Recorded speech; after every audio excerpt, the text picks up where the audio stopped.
कादिर और मैकू ताड़ी खाने के सामने पहुंचे तो वहां कांग्रेस के वॉलंटियर झंडा लिए खड़े नजर आए। दरवाजे के इधर उधर हजारों दर्शक खड़े थे। शाम का वक्त था। इस वक्त गली में पियक्कड़ों के सिवा और कोई न आता था। भले आदमी इधर से निकलते झिझकते। पियक्कड़ों की छोटी छोटी टोलियां आती जाती रहती थीं। 2-4 वेश्याएं दुकान के सामने खड़ी नजर आती थीं। आज ये भीड़ भाड़ देखकर मैकू ने कहा, बड़ी भीड़ है बे, कोई 200-300 आदमी होंगे। कादिर ने मुस्करा कर कहा, भीड़ देखकर डर गए क्या? ये सब हूर हो जाएंगे, एक भी न टिकेगा। ये लोग तमाशा देखने आए हैं, लाठियां खाने नहीं आए हैं। मैकू ने संदेह के स्वर में कहा, पुलिस के सिपाही भी बैठे हैं। ठेकेदार ने तो कहा था पुलिस न बोलेगी।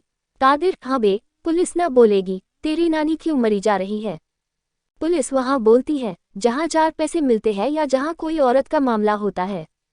ऐसी बेफजूल बातों में पुलिस नहीं पड़ती। पुलिस तो और शह दे रही है।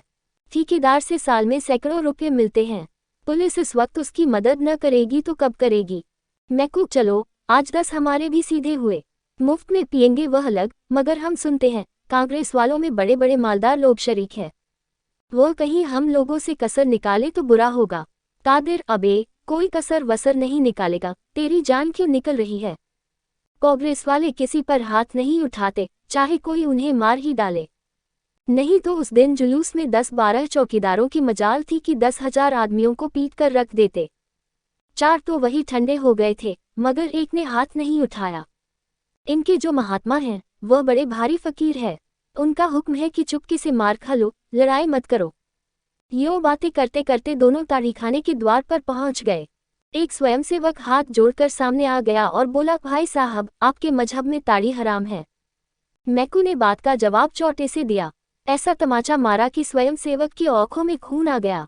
ऐसा मालूम होता था गिरा चाहता है। दूसरे स्वयंसेवक ने दौड़कर उसे संभाला। पांचों उंगलियों का रक्तमय प्रतिबिंब झलक रहा था, मगर वॉलंटियर तमाचा खाकर भी अपने स्थान पर खड़ा रहा। मैकू ने कहा, अब हत्ता है कि और लेगा? स्वयंसेवक ने नम्रता से कहा, अगर आपकी यही इच्छा है तो सिर सामने किए हुए हूँ। जितना चाहिए मार लीजिए, मगर अंदर न जाइए। ये कहता हुआ वह मैकू के सामने बैठ गया। मैकू ने स्वयंसेवक के चेहरे पर निगाह डाली। उसकी पांचों उंगलियों के निशान झलक रहे थे। मैकू ने इसके पहले अपनी लाठी से टूटे हुए कितने ही सिर देखे थे, पर आज किसी ग्लानि उसे कभी न हुई थी। वह पांचों उंगलियों के निशान किसी पिंचशूल की भांति उसके हृदय में चुभ रहे थे। कादिर चौकीदारों के पास खड़ा सिगरेट पीने लगा। वही खड़े खड़े बोला, अब खड़ा क्या देखता है, लगा कसके एक हाथ। मैकू ने स्वयंसेवक से कहा, तुम उठ जाओ, मुझे अंदर जाने दो। आप मेरी छाती पर पाँव रखकर चले जा सकते हैं। मैं कहता हूँ उठ जाओ, मैं अंदर ताड़ी न पीऊंगा, एक दूसरा ही काम है। उसने यह बात कुछ इस दृढ़ता से कही कि स्वयंसेवक उठकर रास्ते से हट गया। मैकू ने मुस्कुराकर उसकी ओर ताका। स्वयंसेवक ने फिर हाथ जोड़कर कहा, अपना वादा भूल न जाना। एक चौकीदार बोला, लात के आगे भूत भागता है, एक ही तमाचे में ठीक हो गया। कादिर ने कहा, ये तमाचा बच्चा को जन्म भर याद रहेगा। मैकू के तमाचे सह लेना मामूली काम नहीं है। चौकीदार, आज ऐसा ठोको इन सबों को कि फिर इधर आने को नाम न लें।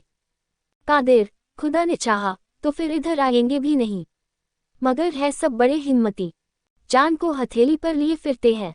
तू मैकू भीतर पहुंचा तो ठेकेदार ने स्वागत किया, आओ मैकू मियो। एक ही तमाचा लगा कर क्यों रह गए?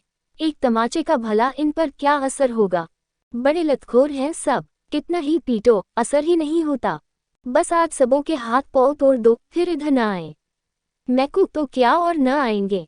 ठेकेदार, फिर आते सबों की नानी मरेगी। मैकू, और जो कहीं इन तमाशा देखने वालों ने मेरे ऊपर डंडे चलाए तो? ठेकेदार, तो पुलिस उनको मार भगाएगी। एक झड़प में मैदान साफ हो जाएगा। लो, जब तक एक आध बोतल पी लो, मैं तो आज मुफ्त की पिला रहा हूँ।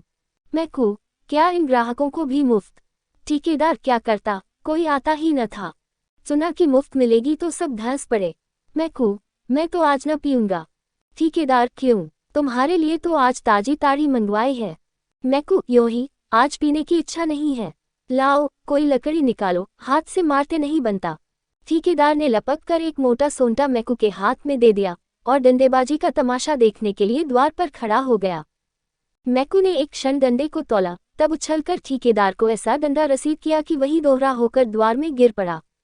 इसके बाद मैकू ने पियक्कड़ों की ओर रुख किया और लगा डंडों की वर्षा करने। न आगे देखता था न पीछे, बस डंडे चलाए जाता था। ताड़ीबाजों के नशे हिरन हुए, घबरा घबरा कर भागने लगे, पर किवाड़ों के बीच में ठेकेदार की देह बिंदी पड़ी थी। उधर से फिर भीतर की ओर लपके मैकू ने फिर डंडों से आवाहन किया। आखिर सब ठेकेदार की देह को रौद रौद कर भागे। किसी का हाथ टूटा, किसी का सिर फूटा, किसी की कमर टूटी। ऐसी भगदड़ मची कि 1 मिनट के अंदर ताड़ीखाने में एक चिड़िए का पूत भी न रह गया। एकाएक मटकों के टूटने की आवाज आई। स्वयंसेवक ने भीतर झांक कर देखा तो मैकू मटकों को विध्वंस करने में जुटा हुआ था। बोला, भाई साहब, अजी भाई साहब, यह आप गजब कर रहे हैं। इससे तो कहीं अच्छा कि आपने हमारे ही ऊपर अपना गुस्सा उतारा होता। मैकू ने 2-3 हाथ चलाकर बाकी बची हुई बोतलों और मटकों का सफाया कर दिया और तब चलते चलते ठेकेदार को एक लात जमा कर बाहर निकल आया। कादिर ने उसको रोककर पूछा, तू पागल तो नहीं हो गया है बे? क्या करने आया था और क्या कर रहा है? मैकू ने लाल लाल आंखों से उसकी ओर देखकर कह, हाँ, अल्लाह का शुक्र है कि मैं जो करने आया था वह न करके कुछ और ही कर बैठा।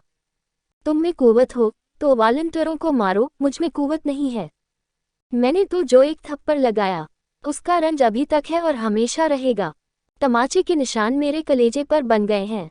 जो लोग दूसरों को गुनाह से बचाने के लिए अपनी जान देने को खड़े हैं, उन पर वही हाथ उठाएगा जो पाजी है, कमीना है, नामर्द है। मैकू फिसादी है, लठैत गुंडा है, पर कमीना और नामर्द नहीं है। कह दो पुलिसवालों से, चाहे तो मुझे गिरफ्तार कर लें।